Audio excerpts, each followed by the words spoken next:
halfway point in the show, 9:30, 2.5 down, 2.5 to go on this Tuesday.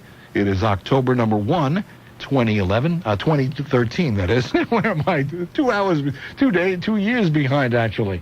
I guess I'm getting nervous because in a couple of minutes, we're going to be speaking with our Artist of the Week, Lydia Sabosto. We're going to be hearing a track from her and also giving you a chance to win her fine album, A Suitcase of Memories. All coming up after the break. The break starts, of course, with Terry at the Weather Channel. 6. As promised, on the phone with us is our Artist of the Week. You've been winning copies. I was about to say, Lydia, they've been winning copies all week long, but the week is still in its infancy. Excellent, yes. We really just started yesterday giving the album away. Thank you very much. I'm going to be doing it today. We'll continue right through the end of the week. And ladies and gentlemen, if you will, join me in welcoming our artist, Lydia Sabosto, into the broadcast this morning. Good morning there, my dear. How do you do? Good morning, Paul. Thank you so very much for having me. I really appreciate this. Do you normally wake up at this time of day? Oh, I'm up at 5 every morning. Yeah, that's really? fine. Yes. Wow. That's amazing. I get up at about like 2:30 stuff. Oh, but you know, I got to be here, you know. So Sure. Yeah. Anyway, congratulations on a couple of different things. Number one, being the WHLI Artist of the Week this week. That's number one. And some fine product here, including the album that you did last year, Suitcase of Memories, and a single that we're going to talk about. I think I want to start there. Now, Lydia is a local gal. You live in Santa Mauritius, right? Yes, I do. All right. Make sure you say hello to everybody in Santa Mauritius for us. Santa Mauritius and Jimmy's Diner and the whole crew. All right. We love them. The more, the merrier. Now, even before we get into the album, when I first received this album, I also got a standalone single we've been playing. The audience is quite familiar with it by now, Let It Be Me, done by the Everly Brothers way back when. A big hit version was done in the 60s by Betty Everett and the Iceman, Jerry Butler. They had a giant hit with this in the mid-60s. And your version is so pretty and so unique. It's Let It Be Me. Why don't you explain to the audience exactly the genesis of this single, how this came to be? Well, interestingly enough, 2 of my friends are getting married, and they had asked me if I would sing their wedding song, so, their first dance. So I said, sure. I've been doing it for a while, so yeah, I don't mind. So I went into the studio, and I recorded it as a gift for them, and also to make it easier upon myself so I don't have to bring my equipment to the wedding. A method to her madness. Yeah, but it's interesting because in the middle of the song, you'll hear more music played, like a few more extra bars, and in those parts are where I will be saying, now we welcome the bridal party up to dance, and now and then everybody else gets up to dance. But and actually one of the women getting married is a very good friend of mine, Emma McGrattan, who is my computer geek. Mm-hmm. Yeah, she did a lot of the pictures and the putting together of the CD, the physical CD. Yeah. So but it was really a fun experience to do that. And is it true you played most of the instruments on the track? I actually did. I played all the instruments. Yeah, I have a drum machine that worked at the background drums. Right. And then the bass parts with the acoustic bass and the strings. Yeah, I do all the arranging on all my songs, including the ones on the CD. And thanks to Eveline, Marcello, and Margie Luciano, who sent you the CD and the Let It Be Me thing. I really appreciate that. And thank you to all the DJs there, you and Joe Sada and Bob Williams and Bob Perry for playing all the tunes. It was really, really wonderful experience for me. Well, success speaks for itself. When we get a piece of product, we evaluate it on its own merits, and these are dandy little tunes and I guess now that I know you're doing all the arranging, no wonder they are so attractive and so catchy. It's the arrangements that just lovely to listen to. Congratulations on that. Oh, thank you very much. Yeah, I did. I went to school when I first got out of high school. I went to Berklee School of Music, Berklee College of Music in Boston, and I learned my arranging there with some really greats. Gary Burton, who was one of my arrangers, my arranging teachers, who was really wonderful. And through the years, I went out to Seattle. I played with, I was taught by Gary Peacock, who worked with Miles Davis. Mm-hmm. And then Johnny DeMeo, who was the rehearsal pianist for the Metropolitan Opera Singers for many, many years, and Ken Stanton, who is a jazz great in up in the Boston area. So yeah, I'll put it all together into the CD, so it's nice. Yep, and you were, of course, reading here from the bio, opening act for many comedians and singers performing in the Catskills in Atlantic City?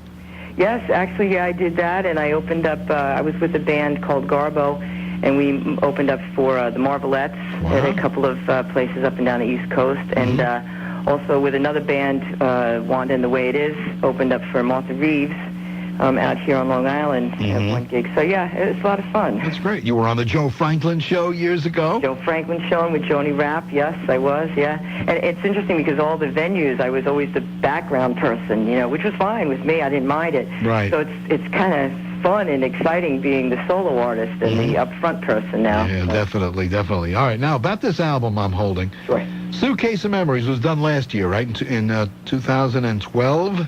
Yeah, it took me about a year to do that, to do the whole album. Yeah. What's with the pooch on the cover? Who's that pooch? Oh, that's my Remy boy. That's my best friend, yeah. It looks like you couldn't be happier. In the photograph on the cover, folks, in case you haven't seen the album, Lydia is sitting right between and betwixt the dog and a suitcase. She's leaning on I guess that's the suitcase of memories, right? Oh, yeah, it's filled with lots of memories for sure. And then when you take the disc and you actually take it off the hub, you can see a whole bunch of what has to be your memories in that photograph, right? Oh, yeah, it goes back to my high school days and my elementary days and my baby shoes and tons and tons of things. And a New Jersey license plate is in there. Rosary beads, it looks like. Yeah, actually, those aren't rosary beads, but they could be, but they're more like the New Orleans Mardi Gras. Oh, I see. A little different connotation there, folks. It's a fine album with some nice liner notes that Lydia wrote in the beginning and some great songs we've been playing. And it is available. We want people to know where it is available. Tell them where they can buy a copy of Suitcase of Memories. Sure. iTunes. iTunes is carrying it, CD Baby, and Amazon.com. And then I think you can actually hear it on Spotify. And it's all over the world, pretty much. In Peru, you can buy it off some of their websites down there. In Italy, it's over there. Israel is another. So whatever iTunes or things sites that are available for music, you can download from those sites too. And somebody in a few minutes can actually win a copy for free. Wonderful. Courtesy of Lydia. She gave us a couple of copies to give away this week. So we'll do that with a lucky buck in a short while. You also perform locally, do you not? Yes, actually I do. I perform with a band called It's a Girl Thing with Lori Toscano on drums and Suzanne Rose on congas, and we play it every Friday night. We're down at the Plainview Holiday Inn, which is right off exit 46 on the Long Island Expressway. We start there at 7. We play from 7 to 11. We just did we're there, like I said, every Friday, and we have guests that get up and sing. And fortunately, a wonderful artist of yours, Eveline Marcello, gets up and sings with us every week, which is just wonderful. She gets the audience going.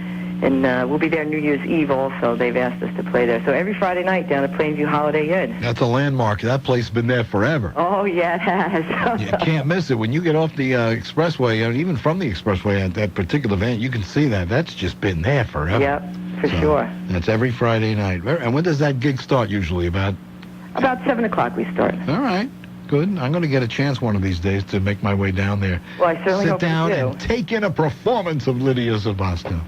So, all right, now, in the brief second or two we have left, you just recently returned from a trip abroad. Tell us about that, where you went and what those people are doing across the pond. Yes, I did. I went to Ireland with some really good friends of mine, and it was just a lot of fun. And we flew into Dublin, and there's a great pub that we had a party at called McGrattan's Cafe and Bar. And the Irish have the songs, and they're listening to it up there. So hello to all my Dublin friends out that, and my friends in Peru and Israel and Italy and all in the States. It's wonderful. So we're being heard around the globe, thanks to Lydia Sabosto. I knew there was a reason we made you. We wish you nothing but the best. All the success you can handle. We wish it for you in this fine album. As I said, we're going to give it away very, very shortly. I want to play Autumn from it because This is early autumn after all, and what a beautiful song this is. Tell us a little bit about, I wish we had more time. We can go into some of the songs, why they were chosen, but tell us about the one we're going to hear, Autumn. Actually, Autumn is dedicated to a really good friend of mine who had passed away, and she, back in high school, she opened up my music to, my musical mind, I guess, to like Barry White and Edgar Winter, who is the one who originally performed Autumn. And so that got me going, and instead of the Engelbert Humperdinck era and all that, so I was able to open up to the rock and roll. Right. And this is one of the rock tunes that she had turned me on to. So yeah, it's a great tune. All right, so we'll be talking to you shortly. Again, I'm going to get myself down to one of the Holiday Inn performances very, very soon. I make you that promise. Thank you, Paul. And enjoy your week as Artist of the Week, and I'm sure the audience will be at their phones with their lucky buck waiting to win a copy of your album. Thank you. Lydia Sabosto, everybody. Here's a track from Suitcase. This is Autumn. Thank you.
Lydia Sabosto from A Suitcase of Memories, and one of my favorite tracks on the thing. You can see how pretty it is. It's autumn, here in the early autumn. Our Artist of the Week, I want to thank her for getting up and getting on the radio with us. We just had a conversation with Lydia, Tommy, and we're going to give away the album in a couple of minutes for someone who is holding in their little grubby little mitts a genuine lucky buck.